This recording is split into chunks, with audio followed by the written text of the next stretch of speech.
Well, this was a very long show, but there was enough good action all throughout the night to make up for it, and it was one hell of a cliffhanger at the end with the return of Maxwell Jacob Friedman, MJF, back in AEW with a guaranteed shot at CM Punk's AEW World Championship at some point in the very near future.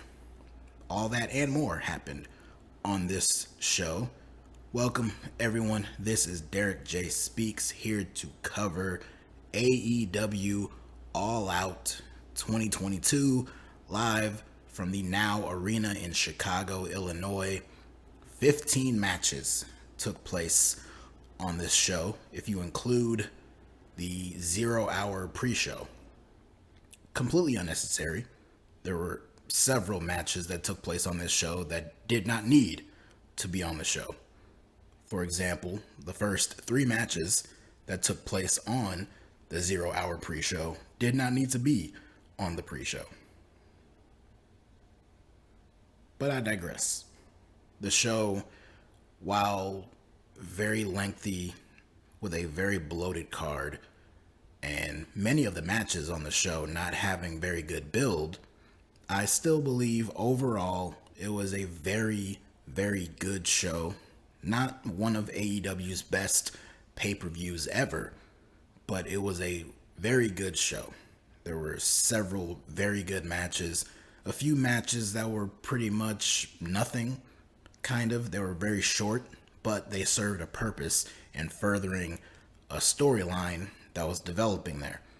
And like I mentioned, a very hot crowd for the main event, a very good main event with an even better cliffhanger.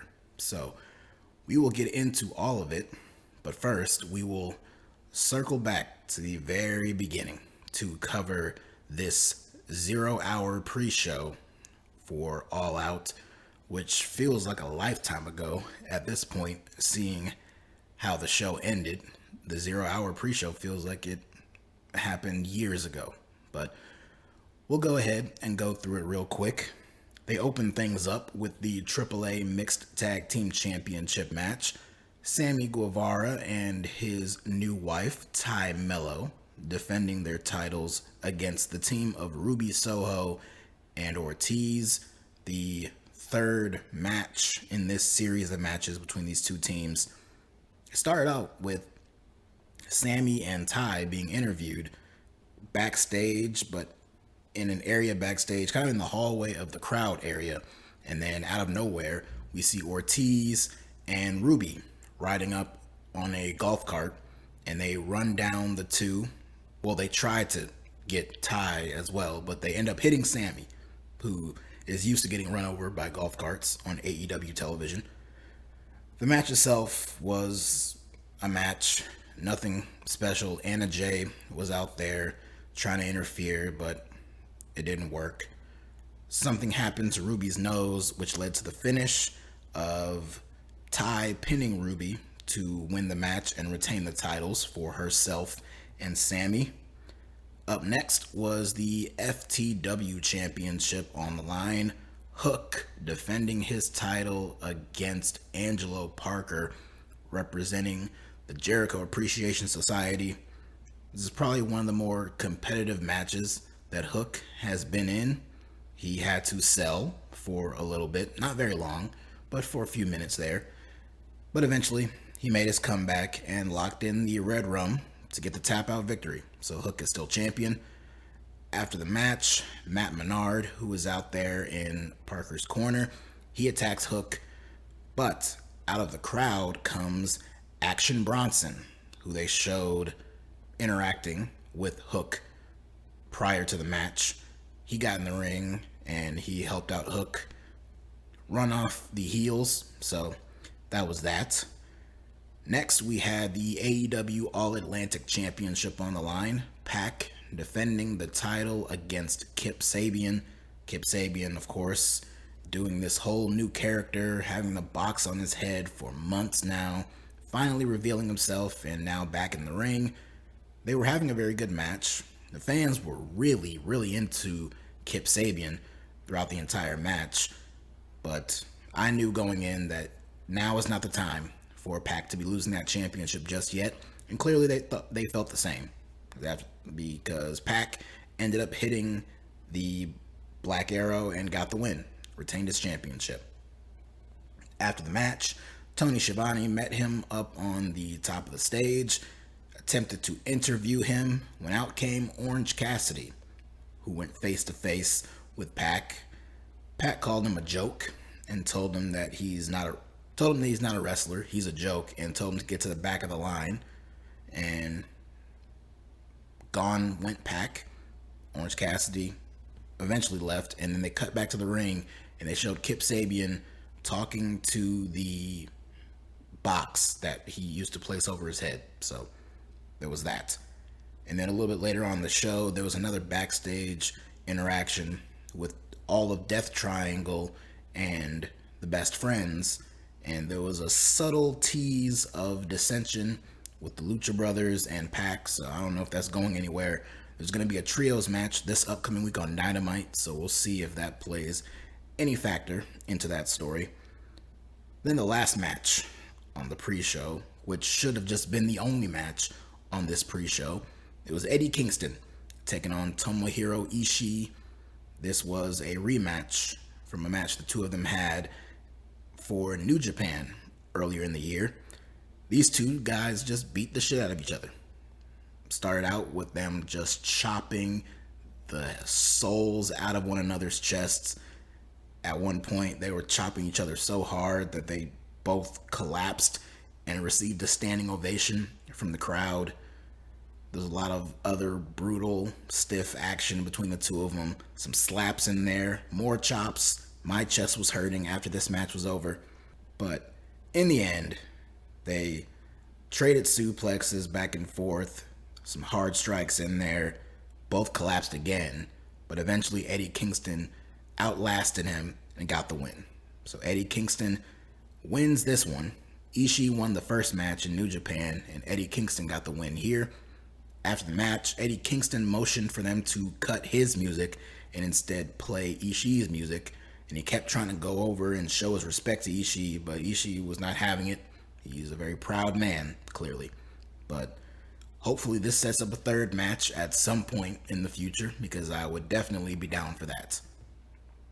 And now opening the show, we had the Casino Ladder match, where the winner would receive a future shot at the AEW World Championship. We started things off with Wheeler Yuta and Phoenix. Of course, with this Casino Ladder match stuff, you start out with two competitors, and then every few minutes another person enters, but at any point anyone can win this match. Kind of dumb, but it is what it is. So we started out with Yuta and Phoenix. They were mixing it up for a little bit. The next person out was Roosh. He came out there. He started to clean house a bit. Andrade El Idolo was the next person out, and he and Roosh were working together. At one point, it looked like there was a clear shot for Andrade to get the win, but instead, he decided to work together with Roosh and take out the other babyfaces. Out next was Claudio Castagnoli. He came out there, was a house of fire, running wild on everyone. He even tipped over a ladder that Andrade was on, and Andrade crashed and burned out onto the floor.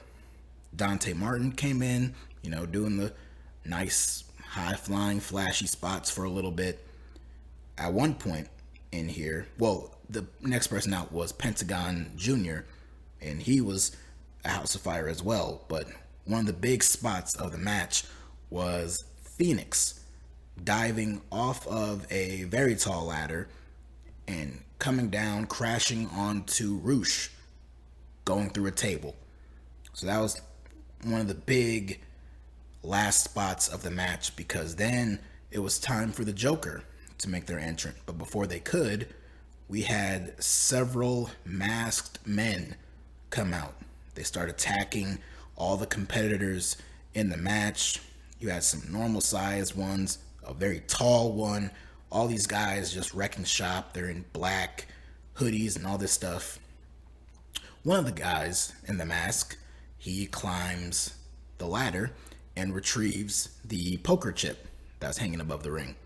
And he unmasks himself and reveals himself to be Stokely Hathaway, who has been appearing on TV over the last several weeks, handing out business cards to people and looking like he's building up to something, where he's setting up some type of faction or a collection of people he's managing, whatever the case. Eventually, some of the other people unmasked. There was a lot going on here, so I didn't pay close attention and see everything that was happening here. But you could see W. Morrissey, who appeared with Hathaway on Dynamite the previous week. He was out there. I believe I saw the Gun Club. They were out there. And then all of a sudden, Stokely Hathaway, he's standing in the ring with this poker chip. All of a sudden, we hear the Rolling Stones play over out in the arena, the song Sympathy for the Devil. And there was like no reaction. And then out of the heel tunnel comes a man wearing black and also wearing a mask, but it's a very specific mask. It's kind of got a white devilish face on it. There's horns. Now, I've been watching this show for a very long time, long enough to know that the way this individual was sauntering his way out there and the way his body movements and all that, if you pay close attention, you could tell very quickly exactly who it was. But he gets in the ring, Stokely Hathaway hands him the poker chip, and Justin Roberts announces the winner of the match being the Joker entrant. And he hypes it up like he's about to unveil himself and he's going to pull off the mask, but then he doesn't do it and gave the crowd blue balls there. And he left along with Hathaway and the rest of this collection of guys never to unmask. Of course, this caused a lot of great confusion, myself included, but all I could think was, I didn't predict MJF would be the man to be the Joker entrant in this ladder match. But after this, I was of the opinion and of the belief that they had no choice but for it to be MJF. Was I right? Well, you saw the show. You see the thumbnail. You know whether I was right or not, but we'll leave you in fake suspense anyway. The ladder match itself was a nothing burger. It was just a ladder match. Nothing overly exciting happened. It was just a backdrop for this angle, which I didn't think it would be, but that's exactly what it was. Up next was the actual proper open to this show. It was the finals of the AEW Trios Championship Tournament. The Elite, Kenny Omega and the Young Bucks, taking on Hangman Page and Dark Order members Alex Reynolds and John Silver. They were teasing a little bit of dissension between the Dark Order and Hangman Page. Of course, that was the big blow-off in the end, but they were teasing it a little bit early on because the crowd was hyped up to see the first face-off with Hangman Page and Kenny Omega in this match, and they got it very briefly, but eventually John Silver tagged himself in, and he was working on Omega, working on the injuries to Omega and all that, but Page looked a little hesitant to really go at him that hard. Then, of course, Omega was kind of egging him on to come after him, and that's what Page did. He took it right to Omega, but he was cut off very quickly by the Young Bucks with a super kick. I believe he knocked Matt Jackson off the apron, and then Nick Jackson caught him with a super kick. So we had a lot of crazy action going on here. Shocker. At one point, Alex Reynolds was kind of the star of the match, even so much so that he got a chant from the crowd. The crowd was chanting Alex Reynolds, so I thought that was a pretty nice moment for him. Omega hit the Terminator dive, dove out onto a bunch of the guys on the outside. A little bit later on, Matt Jackson found himself in a 3-on-1 situation, and the three baby faces hit him with the pendulum bomb, but it was only good for a 2 count. Everyone is down, but the only 2 men left standing are Page and Omega. The referee is cutting in between them, telling them, hey, neither one of you are the legal man in this match. So both men drag their respective partners to their separate corners, tag themselves in, and they go at it. And we get a proper Hangman versus Omega confrontation here in this match. We see Omega hit the Tiger Driver, but it was only good for a 2 count. Both men find themselves on the top turnbuckle, and Hangman ends up hitting a float over fall away slam, but also only good for a 2 count. Hangman goes to the apron, goes for the buckshot, but Matt Jackson's on the outside. He's pulling on his leg, preventing him from doing the move, but then Hangman kicks him away. Page unleashes, comes off to do the buckshot, but then Kenny Omega basically collapses, and then Nick Jackson from the other side, he hits his own buckshot lariat. Both Bucks get in the ring, hit the BTE trigger on Hangman, but it's Alex Reynolds who comes in for the save to break the cover. Omega ends up hitting the V trigger on John Silver and gets him up, going for the one-winged angel, but then Silver transitions and counters it, turns it into a cradle, only good for a 2 count. Hangman once again goes for the buckshot, and this time he does connect. However, Omega ducked out of the way, and Hangman accidentally hit the buckshot on his own partner, John Silver. So down goes Silver. The Bucks, I think specifically Matt Jackson, is holding on to Hangman and preventing him from trying to break the cover. But Omega slides in and he covers John Silver to get the win. And the Elites are the inaugural AEW Trios champions. These titles were specifically made for these 3 men, and they got it here. And this was an incredible match. Very fun, very fast, frenetic energy in this match. I'm sure I missed some really cool spots, but at some point you just got to watch and pay attention, not just to take notes, but just to enjoy it. And this was a lot of fun to watch. This was not my favorite match of the night, but it was one of them. It was probably number 2, but still very good. But the bigger story here, outside of the Elite winning the titles that we all knew they were going to win, the bigger story is what the future holds for Hangman and the Dark Order and their relationship. So that'll be very interesting to see play itself out over these next few weeks.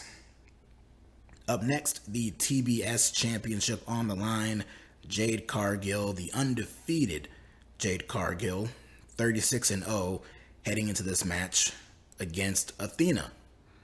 Jade came out in She-Hulk cosplay, which Excalibur mentioned because she had the lower part of her body painted green, and he mentioned, oh, well, she has it painted green because she's money, which is not completely untrue, but that's not specifically why she was painted green in this instance, which one person looking at her could tell.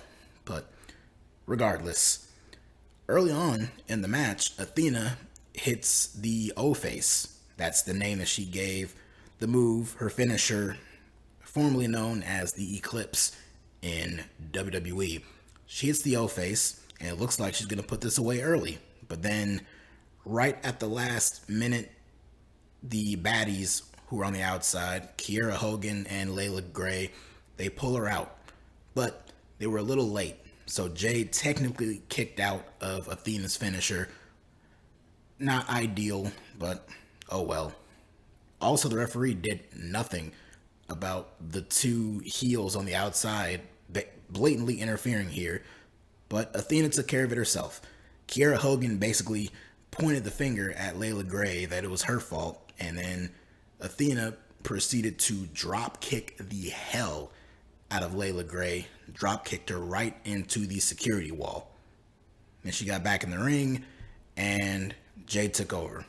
And the two of them exchanged a bunch of moves back and forth. Jade remained in control. Athena was making a comeback.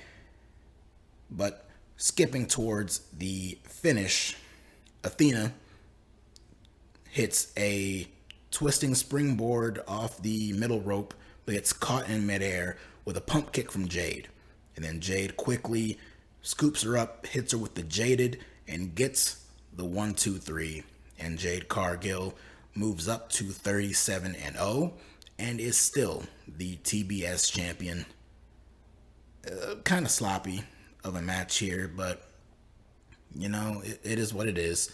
I don't know who else could possibly be the one to take that championship from Jade. I thought it was going to be Chris Statlander, but now she's injured and she'll be gone for who knows how long. Athena, it makes sense for her to be her, but I didn't expect it to happen on this show. So we might see this match in the future again with a different outcome. But on this night, Jade is still undefeated. Up next was our second trios match of the night. This one being the team of the TNT champion Wardlow and FTR, the Ring of Honor Tag Team Champions, the IWGP Tag Team Champions, the AAA Mega Tag Team Champions, all the belts in the world, taking on the team of Jay Lethal and the Motor City Machine Guns. And of course, Satnam Singh and Sanjay Dutt were there in Lethal's corner, and Sanjay Dutt was wearing a t-shirt that was basically poking fun at Dax Harwood's daughter and the promo that he cut about her heading into the ROH Death Before Dishonor pay-per-view a few months ago. So it was something, he called her a brat. The t-shirt called her a brat, basically. But speaking of Dax's daughter, as FTR were making their way out, Dax brought out his daughter, Finley. She came out there, she hugged her dad, hugged Uncle Cash, hugged Uncle Wardlow, which was adorable. And it was not the last time we would see her on this night. So the match itself was very good. Honestly, this should have just been FTR versus the Motor City Machine Guns, and I don't think anyone would have been dissatisfied. But the match itself, it was fine. It just didn't really warrant it. There was nothing about it that made me think, man, I'm glad this match happened on this pay-per-view. This match happened on the pay-per-view because you needed a spot for Wardlow and FTR. But looking at it, it's like, it really wasn't necessary. So the match ends with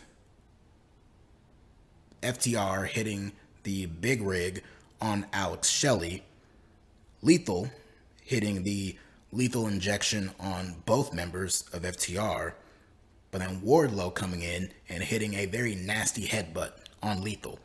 And then he proceeded to start the Powerbomb Symphony. I believe he got 4 Powerbombs total on Lethal and got the pinfall and won it for his team. After the match, the Machine Guns, Satnam Singh, and Sanjay Dutt were getting up on the apron, about to surround the babyfaces, when all of a sudden we hear the theme music for Samoa Joe. Samoa Joe comes out.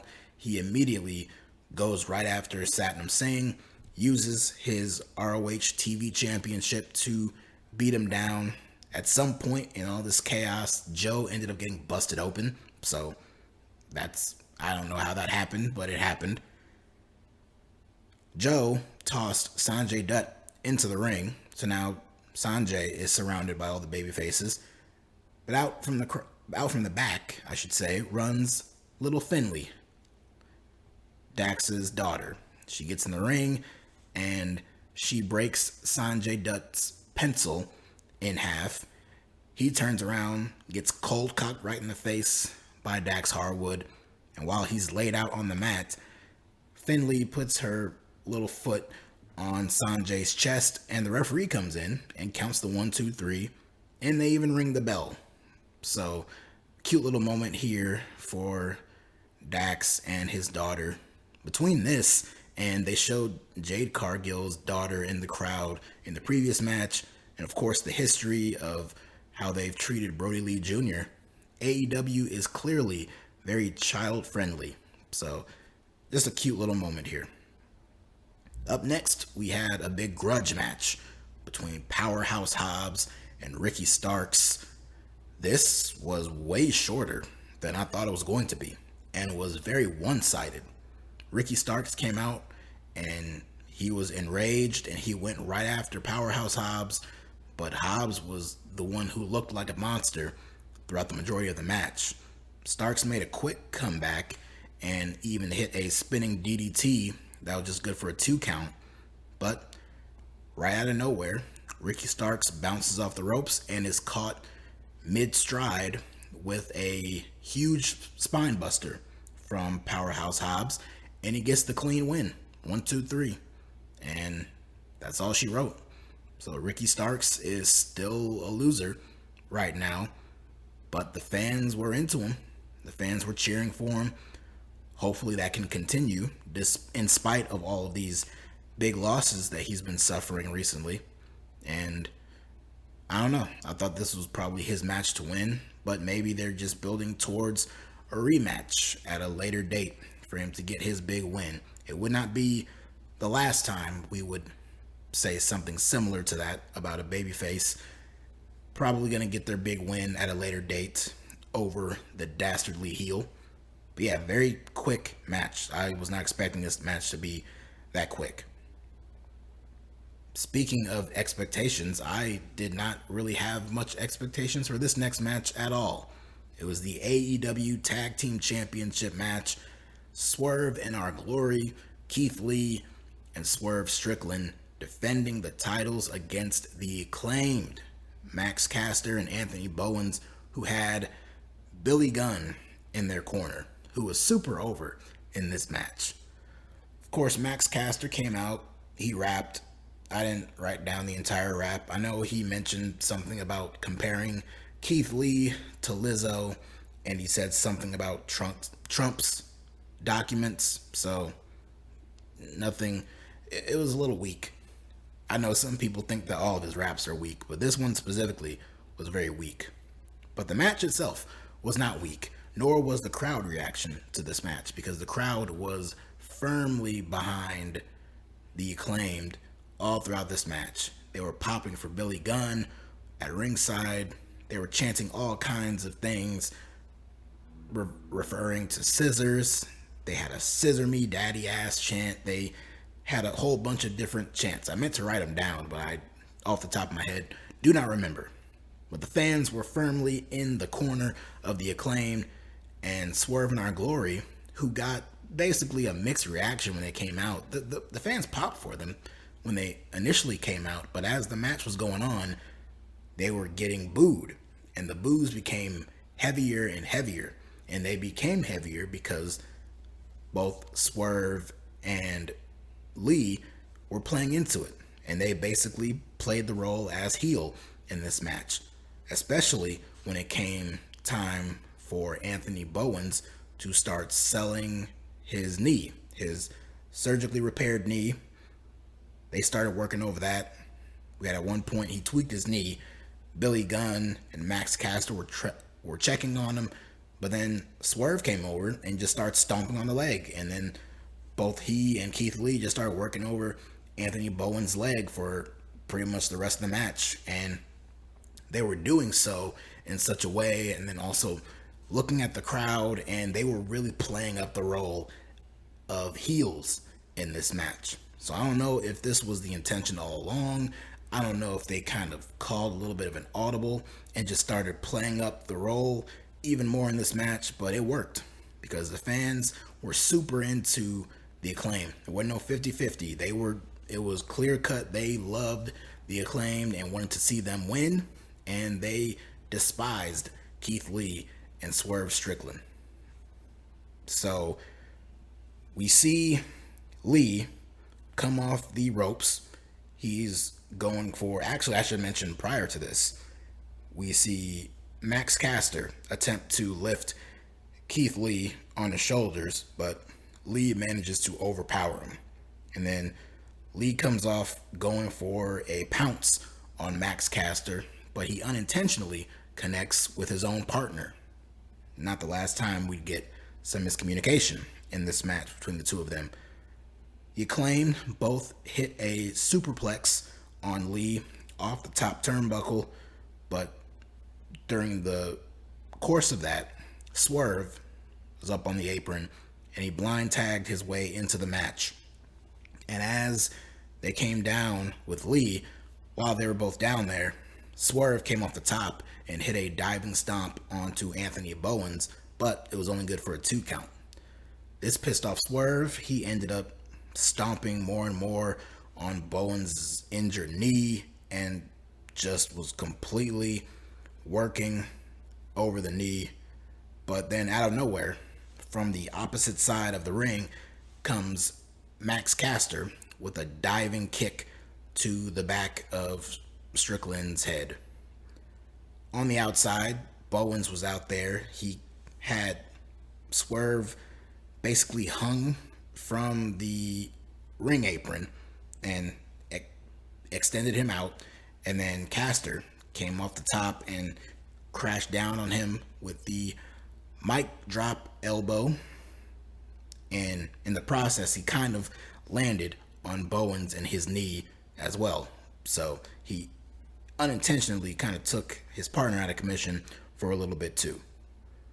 Billy gets up on the apron, Billy Gunn, he gets up on the apron and he's yelling in the ring, and he comes face to face with Keith Lee, and the two of them have a stare down, and the fans are really behind Billy Gunn here in this stare down. Both men, Billy Gunn is a big dude. He's deceptively tall and big, so he is staring toe to toe with Keith Lee. But eventually he gets off the apron, goes back down onto the floor, but then Keith Lee gets lifted up by Max Caster, who hits him with a fireman's carry, basically an attitude adjustment. So that was cool, very impressive. Bowens manages to slam Swerve Strickland. Caster goes up top, comes down with the mic drop again, but this time Lee comes back in and breaks the cover.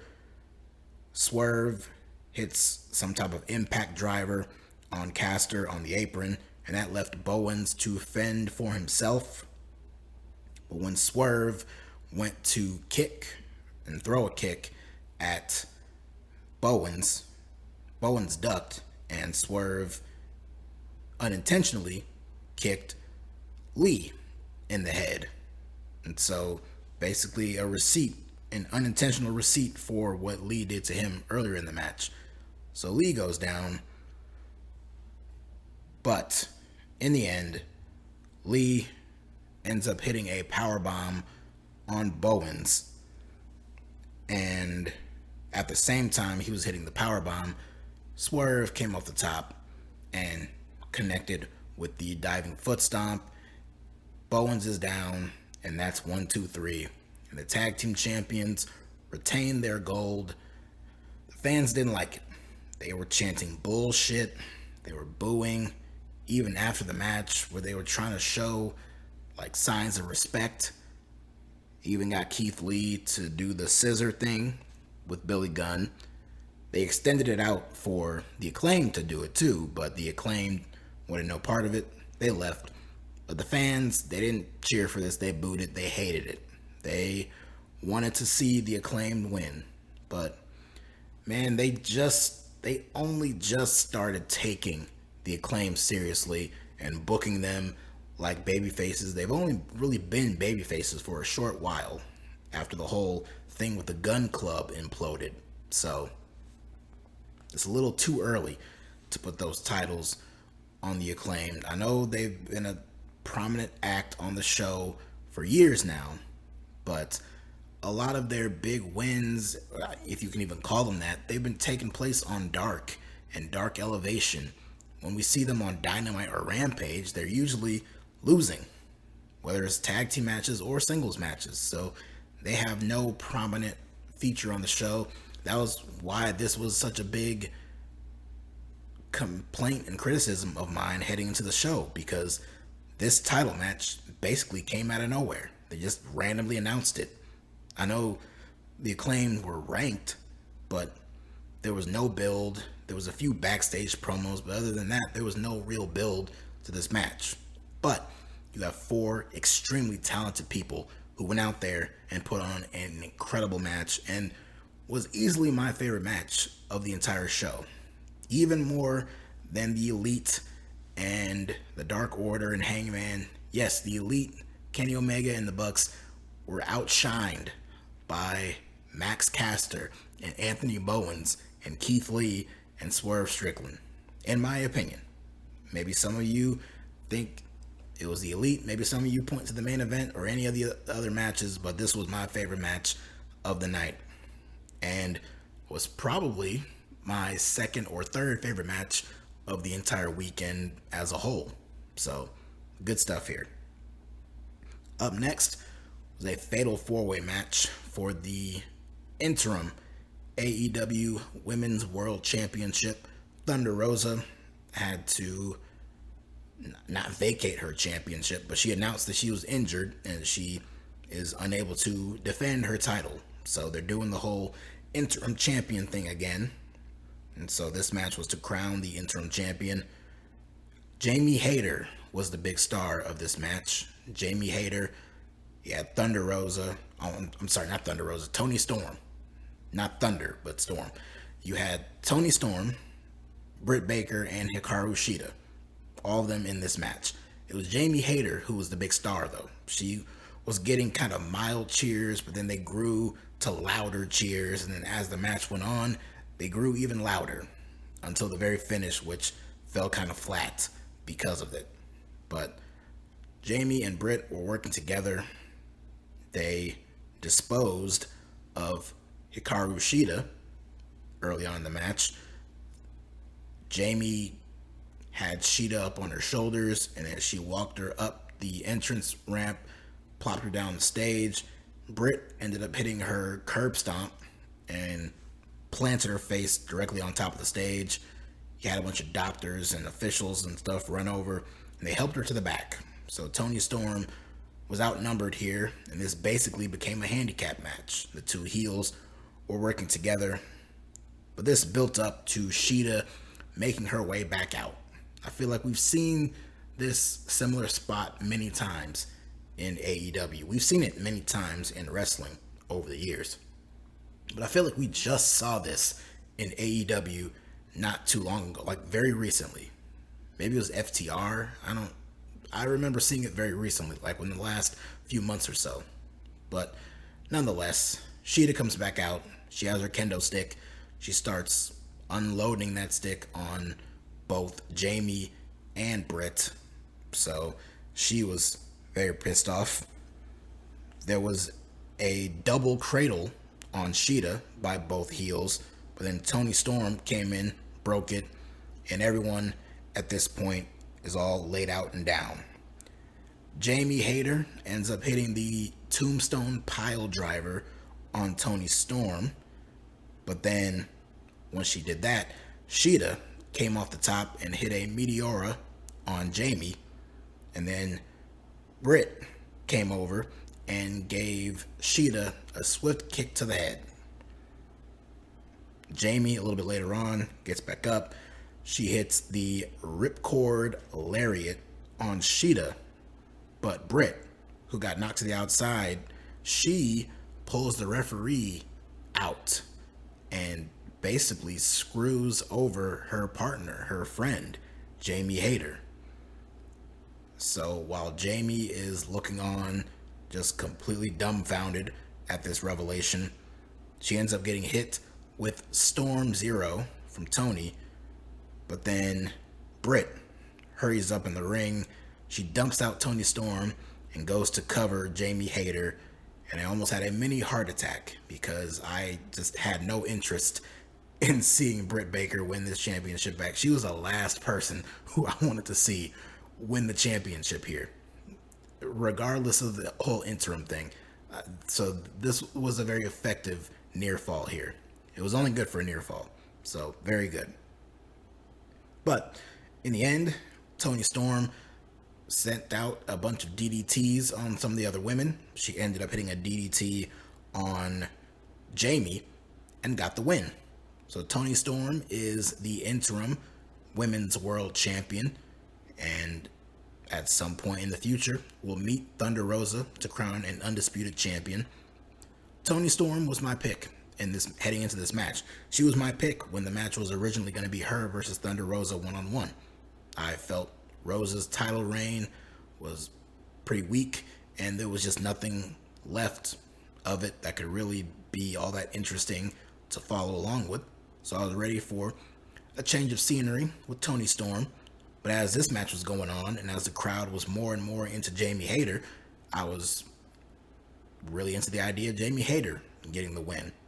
But even going into the match, I figured that if it wasn't going to be Toni, the only other person who it would make sense to be would be Jamie Hayter, to further the story along with her and Britt Baker and the inevitable breakup between the two of them.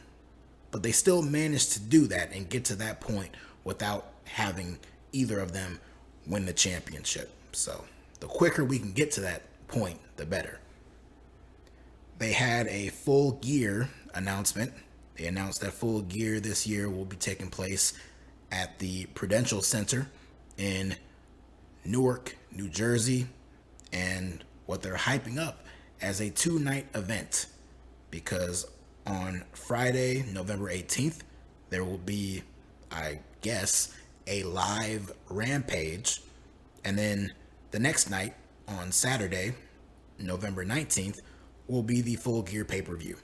So AEW is returning to Saturday night pay-per-views for the next show at Full Gear, and I say good. I like when WWE has Saturday pay-per-views. I miss when AEW used to have Saturday night pay-per-views. So if we can get back to that, that works out very well for me. Up next was supposed to be Christian Cage versus Jungle Boy Jack Perry.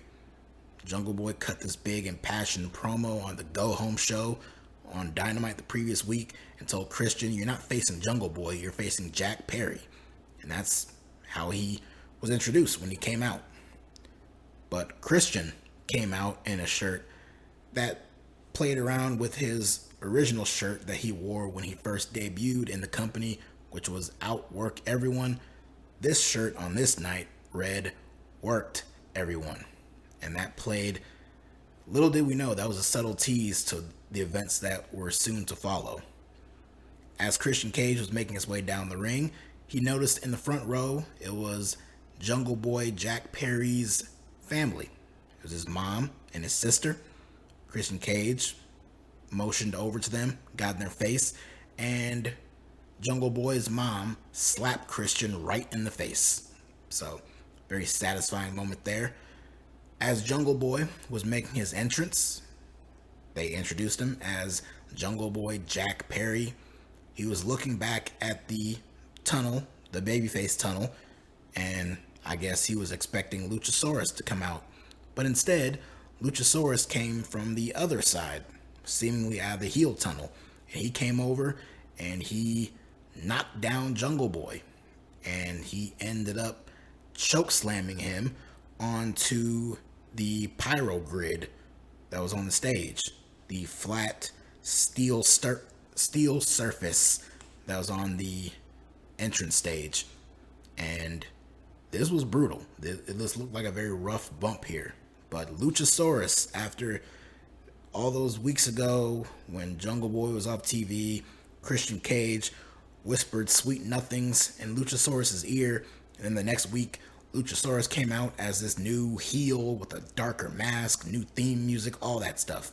And then when Jungle Boy finally made his return, Jungle Boy basically turned on Christian Cage and reunited with Jungle Boy and has been with him pretty much these last few weeks.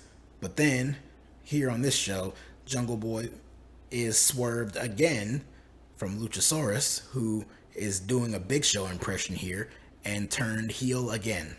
At least that's what some people were saying. What these people fail to realize is Luchasaurus did not turn heel, turn face, turn heel. He never turned back babyface. He's been a heel this whole time.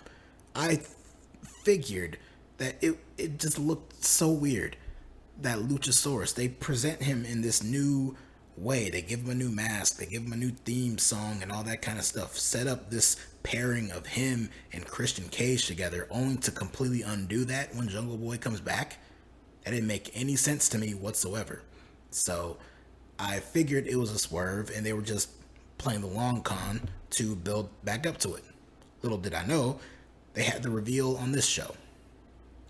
But Luchasaurus was not done with poor Jack Perry. He brought him down to ringside and slammed him through a table at ringside right in front of his mom and his sister.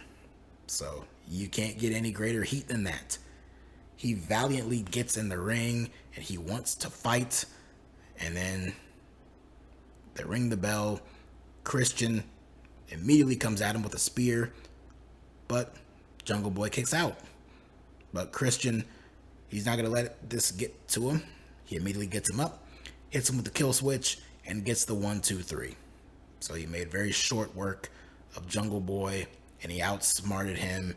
And Jungle Boy truly has lost his dinosaur friend. So we'll have to wait a little bit longer to see Jungle Boy get his revenge. Boy, this was a shitty night for babyfaces wanting revenge. First Ricky Starks, now Jungle Boy Jack Perry. It just wasn't their night. This was a night specifically for the heels to get the upper hand for majority of the time. And that continued into the next match. We had Chris Jericho, Lionheart Chris Jericho specifically, taking on the American Dragon, Bryan Danielson. You had William Regal on commentary, providing some very nice insight into this match. Elliot Taylor, the performer who basically sings Bryan Danielson's theme song, he was out there singing and performing that verse of his theme song, and Danielson came out. They cut to the back and showed Daniel Garcia watching this match on a monitor in the back. He never came out. He didn't play any role in this match. It was just Jericho and Danielson, one-on-one. And this was very good. This was a very good wrestling match. We don't see Jericho. We haven't seen Jericho in too many really, really good wrestling matches in these last few years. Jericho's gotten a little slower, and there are certain things that he can't really do as well as he used to. And so he's really adopted more of a brawler type style in recent years. But ever since this whole Lionheart invigoration has come out, he's now in more of a wrestling capacity. And going up against Bryan Danielson here, they had a very good wrestling match. I really enjoyed this match. It was very good. One point, Danielson attempted a Hurricane Rana off the top, but Jericho caught him and locked him in the walls of Jericho. Danielson countered it, though. He got him in a cradle, but it was only good for a 2 count, and Jericho managed to get out of it. Both go up top. Jericho gets knocked down. Danielson comes off with a flying headbutt, but Jericho moves out of the way. Jericho tries to hit the lion salt, but then Bryan also moves out of the way. Goes for the label lock. Jericho manages to escape it. He tries to lock in the walls of Jericho, but then Bryan escapes that. He ends up flying over the top rope, but he catches himself, skins the cat, gets back in. The two of them are trying and attempting to hit a tombstone pile driver on one another, but it keeps getting reversed back and forth until Jericho hits the death blow, hits the tombstone on Bryan, then goes and hits the lion salt, just barely misses, landing on his head, and it was only good for a 2 count though. Jericho ends up getting his, as Bryan Danielson put it, his fucking head kicked in. Danielson starts raining down boots to Jericho's head. He locks in the label lock, and as Jericho is struggling and trying to get to the ropes, Bryan just repositions himself, reapplies it. This happened a few times here and here, but then eventually Jericho did manage to escape it, and he locked in the walls of Jericho. Danielson reversed that, locked in the triangle choke, and as Jericho was trying to escape, he was basically pushing towards the bottom rope. And then as he got to the ropes, he slingshotted Bryan up until his throat hit the bottom rope. Danielson starts throwing chops and kicks, and then as he bounces off the ropes, he kind of springboards off the ropes. Jericho hits him with a code breaker in midair, but it was only good for a 2 count. Then Jericho locks in the Lion Tamer, the superior submission hold that Jericho uses. He locks Danielson in the Lion Tamer, but then Danielson repositions his body so he's able to get the ropes to break the hold. Jericho gets frustrated. He hits a German suplex, and then he starts to do the thing that Danielson and Moxley do, which is just raining down elbow strikes onto Bryan. Bryan manages to thwart the rest of that. He hits the running knee, only good for a 2 count. Immediately goes to lock in cattle mutilation, but then Jericho manages to get out of it. But then as Bryan starts to unload a bunch of elbow shots on him, he reapplies the hold. But then Jericho positions his body so he can get his foot on the bottom rope. As Danielson is kicking Jericho in the ropes, referee Aubrey Edwards is counting. She gets up to 4, backs off Bryan, and he tells her, "I have till 5," which is an old ROH call back there. Loved it. But somewhere in here, the referee, she turned her back, and Jericho ended up low blowing Bryan Danielson, hit him with the Judas effect, and got the win.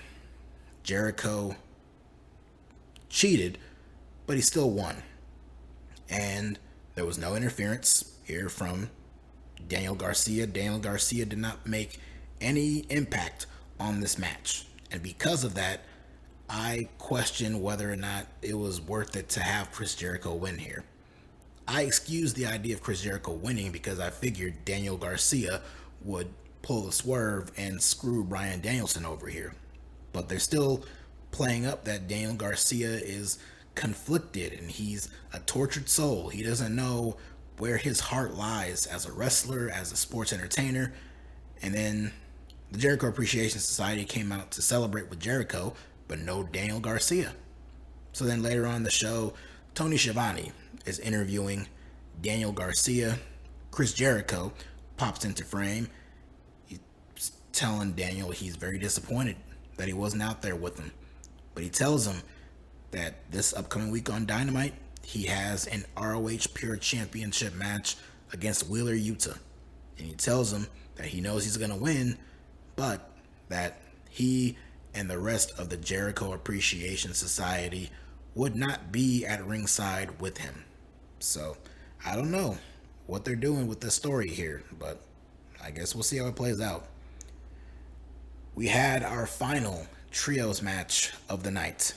It was the House of Black taking on Miro, Sting, and Darby Allin. Miro was not tagging in Darby in the early part of the match. Eventually, Darby had to blind tag his way in, but then he became the babyface in peril. The heels were trying to make sure Darby could make the tag to either Sting or Miro. At one point, Malachi. He might be Alistair again in the future if these rumors of him requesting his release bear any truth to them. But for now, he's still Malachi. And Malachi knocks Miro off the apron, takes him down, but Darby manages to tag in Sting, and Sting gets in the match. He's running wild. He's tossing everyone around. Eventually, he gets Buddy Matthews and he tosses him over in the corner of Malachi Black and encourages Malachi to tag in, because it's the two of these guys who've been face to face several times over the last several weeks. So finally, we get the square off here and they start trading blows. The fans are really into this because it's cool. Malachi and Sting. This is not really a matchup that one ever considered before, but it was very cool to actually see it here. Towards the end of the match, we're kind of wrapping things up here. Miro is on the outside. He's charging around the ring. He's going to tackle or collide into Buddy Matthews, but Buddy sidesteps him and hits him in the gut with Sting's bat, and Miro ends up crashing into the steel steps. Darby, who's in the ring, he dives through the ropes, goes to the outside. Sting is in the ring. He's all kind of loopy and all that. He has his back turned. He doesn't see Malachi behind him. And as Sting turns around, Malachi goes for the roundhouse kick, but Sting mists Malachi. He spits some mist in Malachi's eyes, and Darby comes in, does that wacky leg lock cradle move, and he gets the win. So Sting, Miro, and Darby Allin pick up the win here. Another big loss for the House of Black and another loss for Malachi. It's not even just that House of Black lost, it's that Malachi himself was the one to eat the pin. So very interesting here.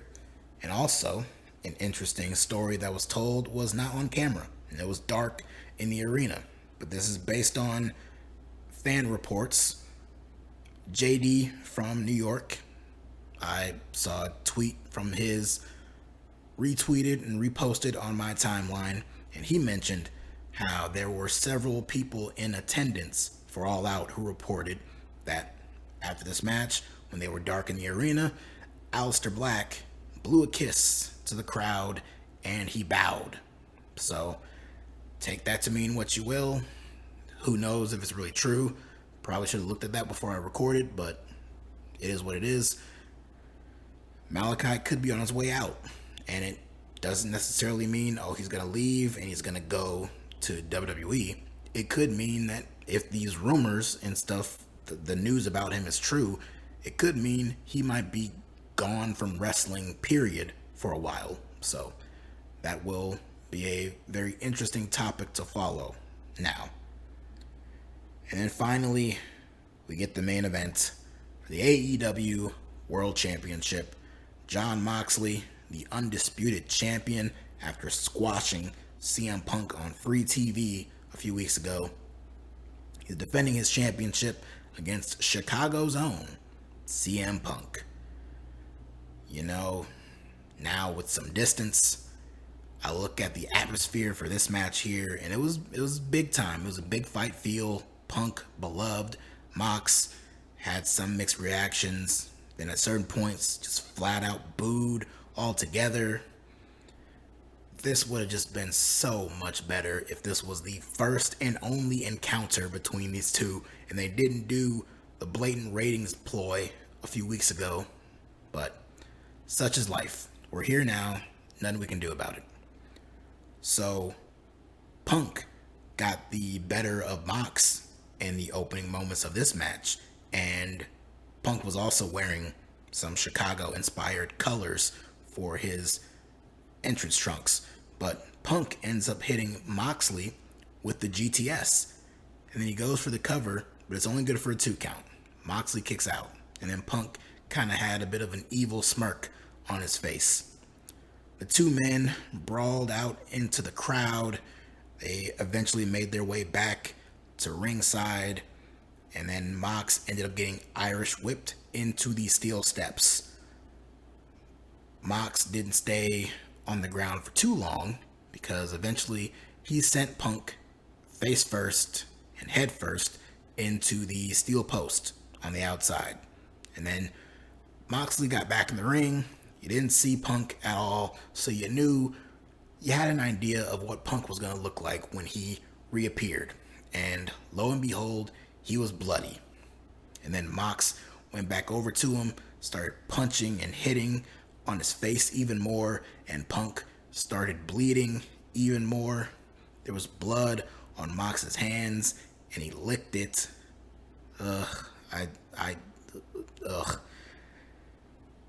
Mox locks Punk in the figure four.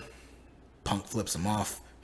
This pisses off Mox, and he just undoes the figure four, and he hits Punk with a pile driver.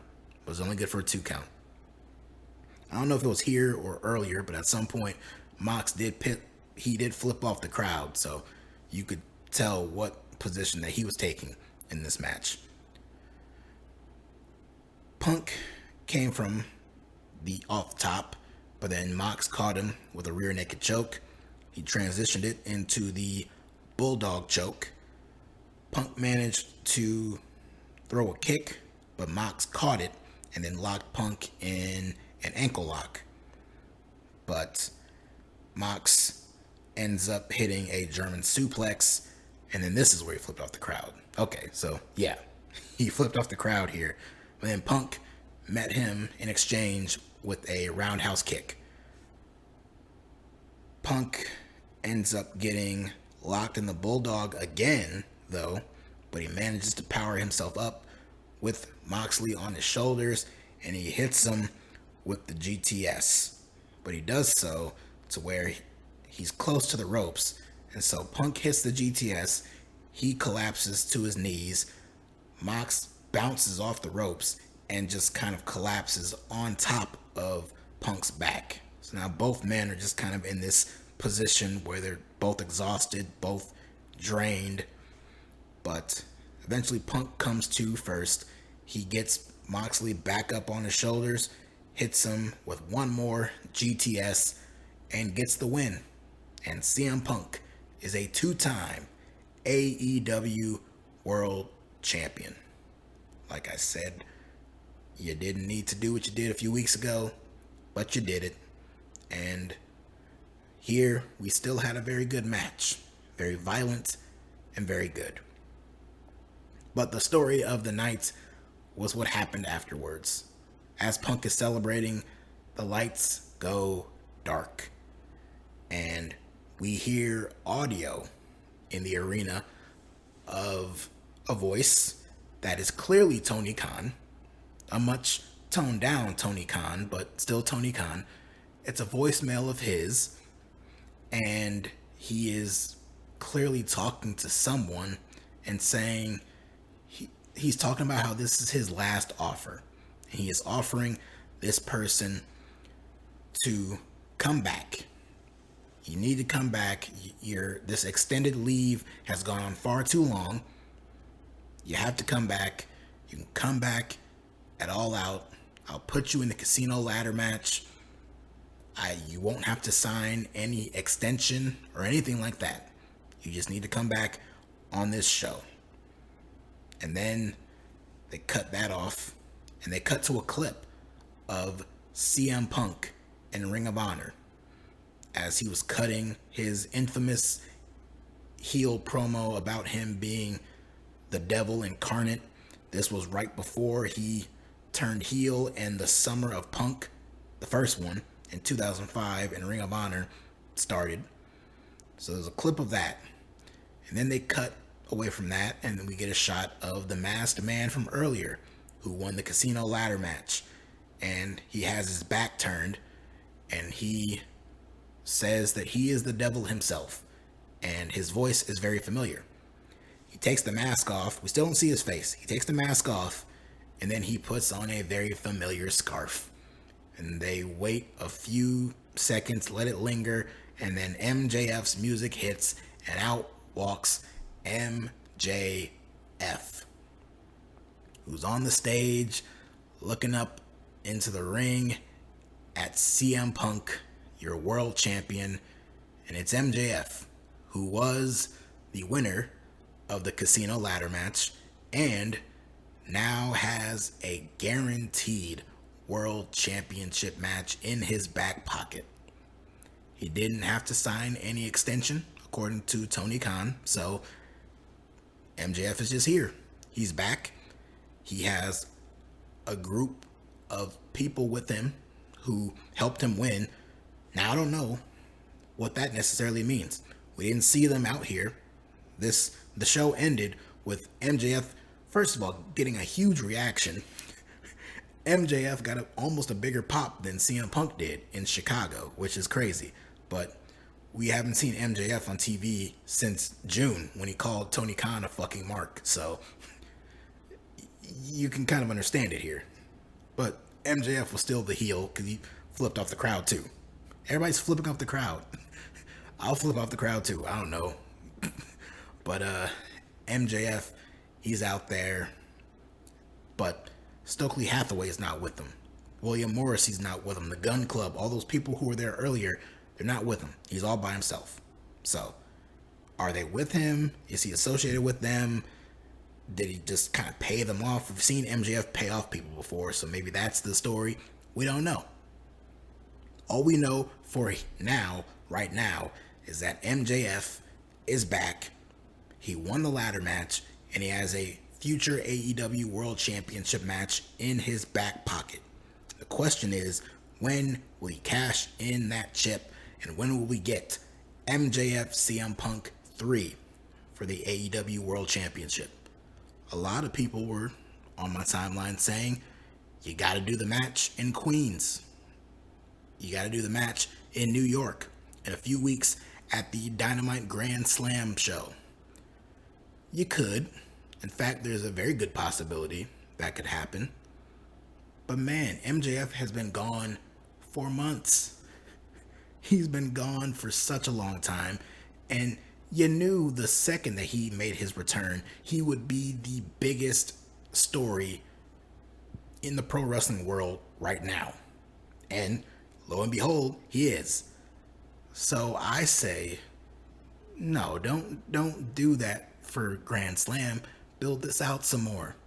Build up to New Jersey. Build up to, I know, New Jersey, I know. But build up to Full Gear and do the match there. Don't do it on free TV and then do the rematch. No. Do the match there. Save the match for the pay-per-view. Let this build up more. Let Punk, he can defend the championship. You want to have him on the Grand Slam show. Let him defend the championship against somebody who's ranked in the division. Maybe a third match with Jon Moxley. Give a stipulation to it. Maybe someone else. Anything like that. And kind of keep MJF in the background. Maybe here and there he'll plot these attacks on Punk. Maybe then we'll see his goons attack Punk and all that kind of stuff. But let MJF kind of taunt Punk and the fans and Tony Khan with the fact that he is free to basically do whatever he wants, and he can win that championship at a moment's notice whenever he sees fit to have that match. I had a fear that MJF was going to come out at the end of the show and they were going to treat this like Money in the Bank, and he was going to cash it in and get the championship match on this show and win the championship. I'm glad they didn't do that. This is very much not a Money in the Bank concept. This is a situation where, yeah, you've got a championship match in the future, but it is a championship match that will be promoted on television. You can't just cash it in willy-nilly. But I could be wrong. Again, this is just the first night. We could see that happen. We don't know. But this is very exciting.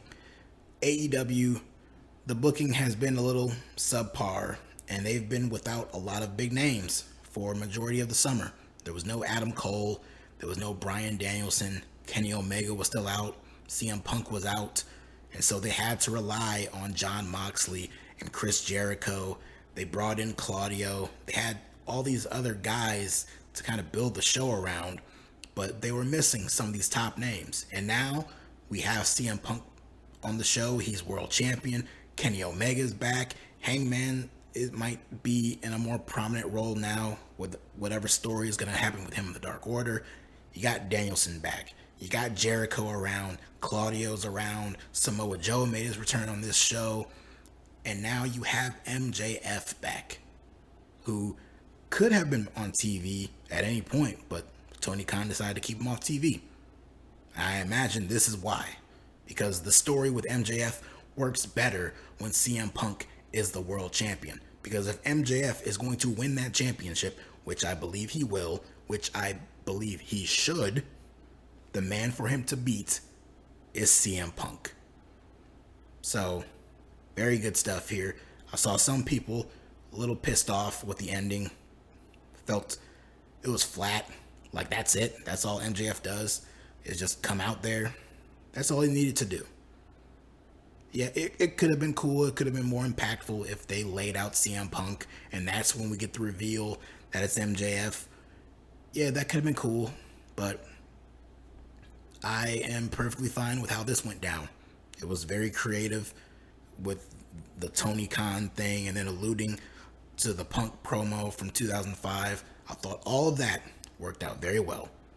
The devil is back, and his name is MJF, and he is your next AEW World Champion. It's not if, it's when. And that about covers it. This was a long review for a very long show. I thank you tremendously if you stuck around all the way to the very end, or even if you just skipped to the very end to hear my thoughts on this. Either way, I thank you for listening. If you like what you heard and you like what you see, go ahead, leave a like, comment down below about your thoughts on this show and what you think the future holds for MJF and everyone else in AEW. And follow me on Twitter at DerekJ Speaks. I will be back very soon covering any wrestling show, any wrestling topic that I see fit to do at any random time. So until next time, thank you very much for listening, and I'll see you again.